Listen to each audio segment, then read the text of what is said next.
Imagine a man named Ramesh. He is educated. He understands the problem of his village. He has worked with people. He has ideas about unemployment, education, healthcare, and roads. One day, Ramesh decides, I should enter politics. He believes democracy means that an ordinary citizen can become a representative. So he starts preparing, and then comes the first question: how much money will I need? That's when his dream begins to collide with reality. First, he needs to build a team. Then he needs people to campaign. He needs vehicles for transportation. He needs to travel across the constituency. He needs campaign material. He needs meeting and public outreach. He needs an office. He needs people in managing social media. He needs to stay politically active for months or even years. And suddenly, Ramesh realizes something. Entering politics may be constitutionally open to him, but competing seriously in politics can be extremely expensive. The problem isn't simply the money required to file nomination paper. The real cost is everything that comes before and after that. Ramesh has a house, maybe a small business, maybe some saving, but he also has a family, children whose education has to be paid for, a home loan, medical expenses, daily household expenses. He cannot simply risk everything on election, because if he loses, he doesn't just lose an election, he could lose his family's financial security. And that's where the poor and middle class face a barrier that wealthy candidates may not. For a rich candidate, an election can be an investment of money. For Ramesh, it could be a gamble with his entire life. Now, meet another candidate. Let's call him Vikram. Vikram is the son of a politician. This is where the story changes completely. Vikram doesn't enter politics with an empty political bank account. He may already have access to a network of party workers, people who know his family, local political leaders, supporters, established relationship, visibility, and most importantly, financial resources. His father may have spent decades building the political organization that Vikram can now inherit. So, while Ramesh is asking, how will I arrange money for campaign, Vikram is asking, which constituency should I contest from? On one side, Ramesh is traveling from village to village trying to introduce himself.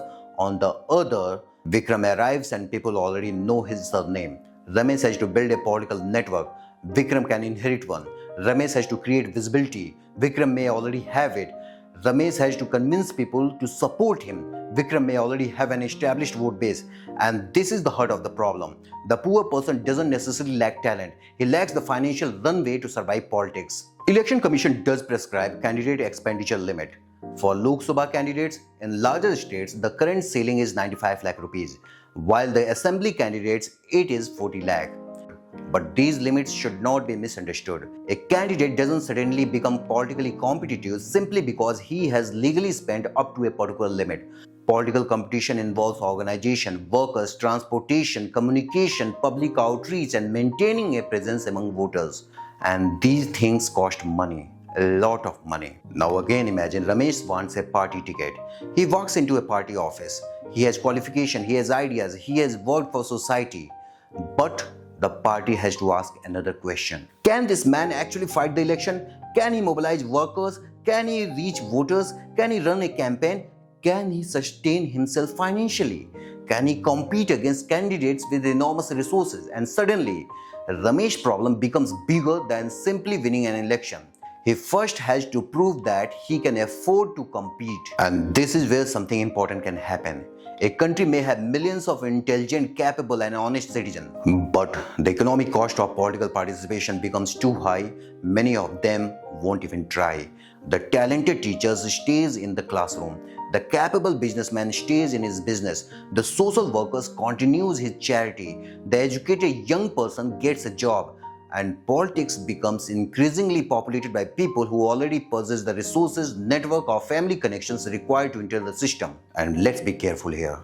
Being wealthy doesn't automatically make someone a bad politician. Being son and daughter of a politician doesn't automatically make someone incompetent. And being poor doesn't automatically make someone a good leader.